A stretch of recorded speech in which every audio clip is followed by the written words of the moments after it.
Pues a mí me llama el Señor en esa forma. Él me habla también de la Iglesia Católica y me explica que cuando morimos y vamos ante su santo tribunal, nosotros no vamos a ser juzgados ni en religiones, ni en filosofías, ni en ideologías, ni en creencias de ninguna clase, tan solo en el amor. Como dice San Juan, al final de la tarde todos seremos juzgados en el amor. Pero me explica el Señor que sí seremos llamados también en lo que se nos ha dado. Y a mí, dice el Señor, me dio la responsabilidad más grande que se le pueda dar a un ser humano en la tierra. Me hizo católico, me creó católico. Y me explica que nadie se hace católico por voluntad propia. Dios lo crea así, porque nosotros somos vehículos de la Eucaristía, instrumentos eucarísticos y reparadores. Y para eso tiene que haber sido creado así. Una persona que se convierte al catolicismo a los 80 años de edad, nació para ser católica, Dios la hizo católica. Solo que esa persona vivió esa pedagogía divina antes de llegar a consumir ese cuerpo y sangre de Jesucristo en la Eucaristía y a vivir los sacramentos.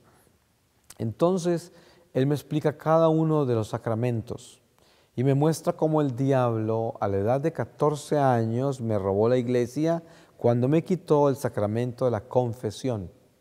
Y me explica que cada pecado mortal tiene como guardián a un ángel caído, una jerarquía. Y entre más tiempo permanezcamos en pecado, más espíritus se unen a ese pecado para apoyarlo y fortalecerlo, porque también en el lado de Dios nosotros tenemos el ángel de la guarda que nos protege, y los ángeles de Dios, ángeles que son ángeles de la familia y tantas relaciones que tenemos espirituales. Y ellos vienen todos los días a una batalla para defendernos y constantemente vivimos esa batalla cuando estamos en pecado mortal. Y también cuando estamos en gracia para defendernos de las tentaciones y las acechanzas del diablo. Vivimos en una constante batalla espiritual, según me muestra el Señor, hasta el día en que morimos.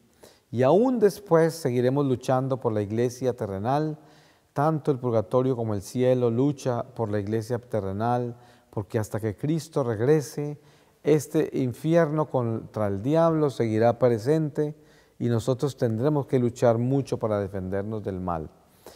El Señor me muestra que esa confesión que perdí yo porque dejé de confesarme, porque rechacé el intermediario y dije que no debía tener un intermediario y por lo tanto me debilité, porque Él dice, como yo nací como instrumento eucarístico, así me hizo el Señor, necesito el sacramento de la reconciliación para poder ablandar mi corazón y tener la humildad que necesito para recibir ese cuerpo, esa sangre de Cristo, que es ese instrumento de reparación que solo Dios sabe cómo lo utiliza. Porque nosotros somos el instrumento, pero Dios es el que actúa sobre ese instrumento, el Espíritu Santo. Pues al perder yo esa relación con ese sacramento, que rechacé el intermediario, me desnutrí espiritualmente. Y Él me muestra cómo cuando nosotros vamos a confesarnos y el sacerdote nos absuelve de los pecados, quedamos liberados de los demonios que se habían asociado a nosotros por el pecado, rota las cadenas, pero nuestra alma queda herida por el pecado y debe ser fortalecida. Y el centro de la fortaleza que Él me explica es la Eucaristía. Y me muestra cómo ese misterio, la transustanciación, que es invisible para nosotros, cuando se convierte en el altar durante la Eucaristía, durante la misa, ese pan y ese vino en cuerpo y sangre del Señor Jesucristo.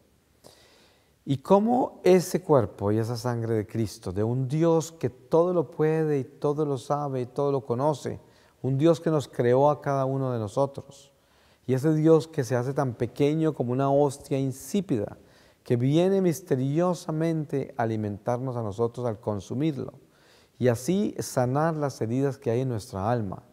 Pero me muestra cómo es de importante mantenerse fiel a Dios y cómo es de importante que inmediatamente caemos debemos correr al tribunal de la misericordia, a la confesión, para mantener la salud del alma, y la Eucaristía mantenernos fortalecidos para poder amar, perdonar, para tener compasión, paciencia, tolerancia, porque esto tan solo viene de la fuerza que nos da el Espíritu del Señor. Y la Eucaristía es esa fuerza porque es Cristo vivo.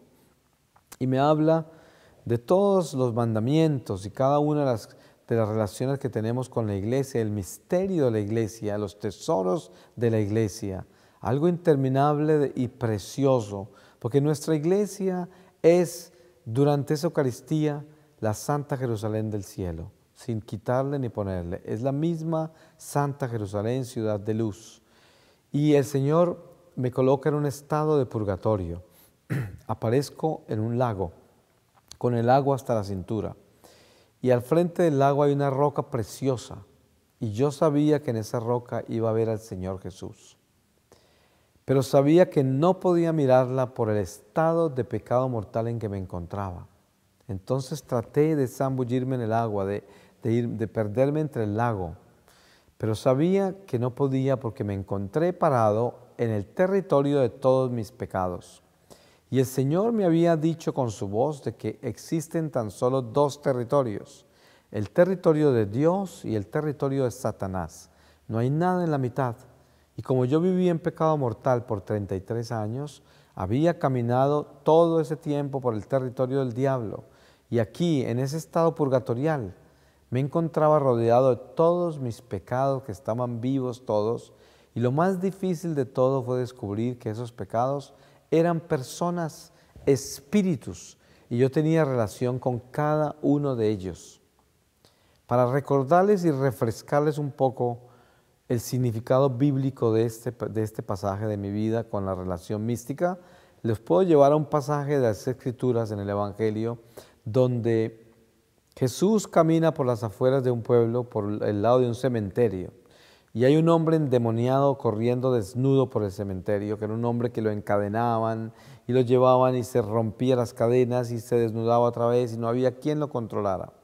Y en algunos evangelios aparecen como dos endemoniados o varios, pero digamos que es un endemoniado, pues la diferencia no es nada porque es el ejemplo lo que importa. Ese endemoniado corre hacia Jesús.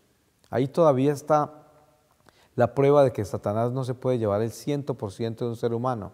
Ese ser, a pesar de estar poseso, reconoce la presencia de Jesús y corre hacia él buscando ayuda, porque los diablos no van a correr hacia Jesús. Pero cuando él cae ya al lado de Jesús, Jesús le pregunta su nombre y Jesús sabe con quién está hablando y contestan, Legión. Eran muchos. Luego aparece también más adelante de que ellos le pidieron a Jesús que los dejara entrar en los cerdos que estaban cerca, de desesperados, porque sabían que Jesús los iba a sacar de ese hombre, iban a caer al abismo. Lo que ellos en ese momento de desesperación no caen en cuenta es que los cerdos no tienen intelecto y ellos son espíritus intelectuales y por lo tanto al entrar en los cerdos se desesperan de sentir esos espíritus encima y se lanzan al lago y se ahogan porque los espíritus no pueden actuar a través de los cerdos porque no tienen intelecto los cerdos. Y dicen que eran más de 5,000. Este ejemplo se los pongo para que se den cuenta a qué me refiero yo cuando les digo que estaba en el lago, que era un estado purgatorial, y estaba rodeado por miles de espíritus que eran mis pecados de 33 años. Y estoy hablando de miles. Yo podía mirar uno de esos espíritus y podía ver la tentación consentida, la consecuencia de la tentación. Y vivía ese pecado porque estaba en el eterno presente de Dios y no estaba absuelto de ese pecado, por lo tanto estaba vivo. Y eso me dolía mucho. El Señor me dio la fuerza para mirar esa roca. Yo no podría mirarla por mí mismo, yo sabía que no podía, pero Él me dio la fuerza. Cuando yo miré esa roca al frente de ese estado purgatorial, vi una luz preciosa y dentro de esa luz comenzó a aparecer el Señor Jesús lentamente. Para mí eso fue algo tan impresionante porque yo por tantos años creía que Dios era una energía cósmica, un nirvana, una fuerza universal, no una persona. Y aquí me encuentro a Jesús apareciéndome a mí como una persona como usted y yo, una persona, pero en su divinidad, en la luz más preciosa, pero era una persona con quien yo podía hablar, con quien yo me podía relacionar.